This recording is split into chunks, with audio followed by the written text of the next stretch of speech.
akan memaparkan materi terkait materi hambatan pendengaran. Apa itu hambatan pendengaran?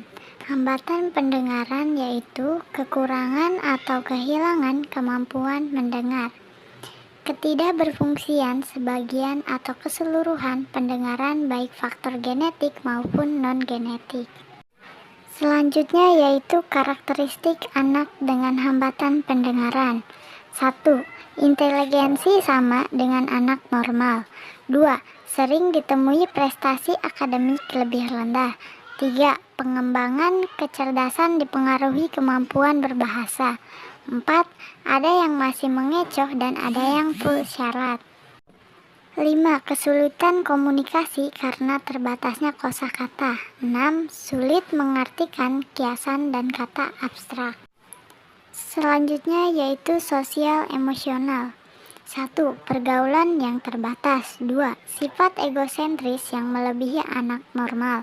3. Perasaan takut atau khawatir terhadap lingkungan luar. 4. Perhatian mereka sukar dialihkan bila sudah menyayangi suatu benda dan pekerjaan tertentu. 5.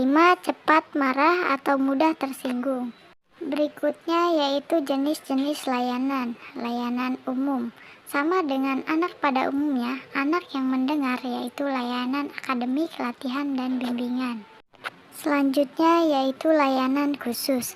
Bertujuan untuk mengurangi dampak ketunarunguan atau melatih kemampuan yang masih ada, yang meliputi layanan bina bicara serta layanan bina persepsi bunyi dan irama.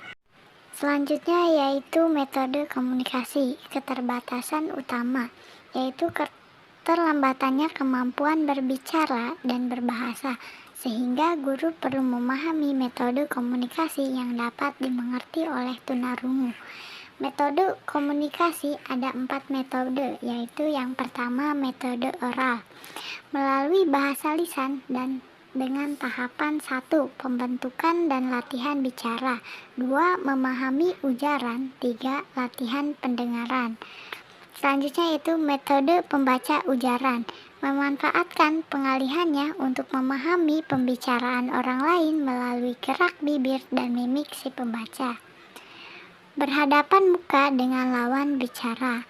Kelemahannya, tidak semua pengucapan bunyi bahasa oleh organ artikulasi dapat terlihat oleh lawan bicara. Misalnya, biladial, IP, BM, dan bintal.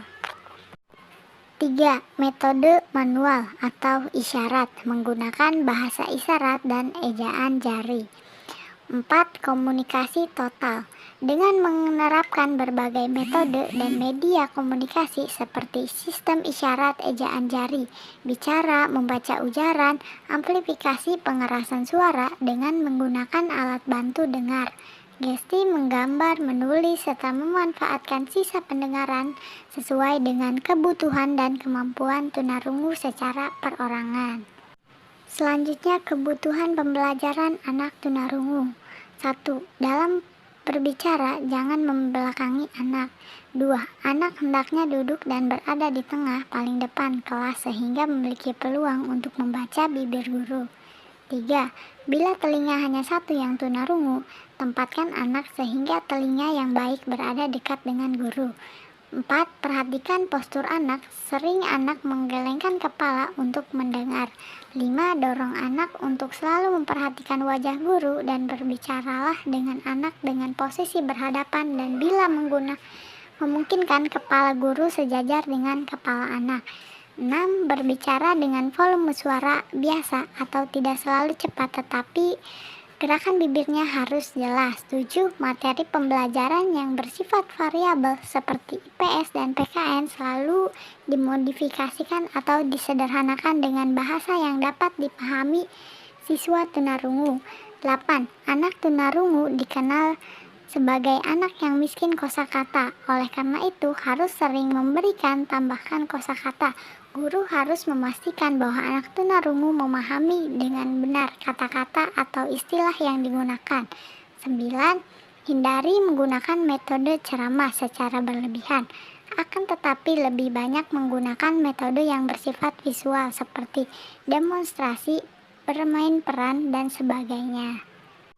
Selanjutnya yaitu media pembelajaran, media visual atau media yang utama seperti gambar, grafik, bagan diagram, objek nyata, dan slide. Yang kedua yaitu media audio seperti program kaset, dan selanjutnya media audio visual seperti televisi dan dapat dibantu dengan hearing aid, alat bantu dengar.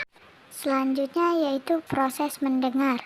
Bunyi masuk ke dalam telinga melalui lubang telinga luar, menggetarkan gendang dengar. Getaran diteruskan oleh ketiga tulang pendengaran yang menempel pada bagian tengah ke korlek. Dalam korlek ada organ korti yang merubah getaran bunyi menjadi impuls listrik yang diteruskan oleh syaraf pendengaran ke pusat pendengaran di otak, dan impuls listrik tersebut menjadi kesan suara. Nah, itu tadi materi hambatan pendengaran. Kurang lebihnya mohon maaf. Wassalamualaikum warahmatullahi wabarakatuh.